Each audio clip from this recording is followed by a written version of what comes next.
গত সপ্তাহে ছিল উদারা মুদারার স্ট্যান্ডিং নোট প্র্যাকটিস, সাপাসা ধরে কিভাবে তানপুরায় বলতে হয়।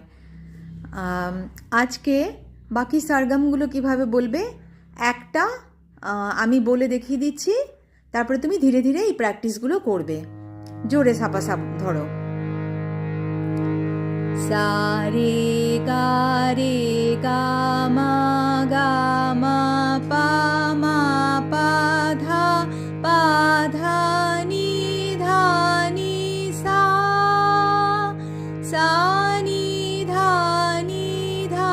পা মা গা রে সা। আমি যেভাবে স্লোলি বললাম তুমিও ঠিক এইভাবেই বলবে। তারপরে যখন তোমার খুব ভালো সুন্দর সুরটা দেখবে গলায় বসে গেছে, তারপরে আবার স্পিডটা বাড়িয়ে বলবে। সা রে গা মা পা ধা নি সা নি ধা পা মা গা রে সা। আবার এটাও যখন সুন্দর বসে যাবে আরেকটু স্পিড বাড়িয়ে নি করবে। সা রে গা মা পা ধা নি সা নি ধা পা মা গা রে সা। এইভাবে।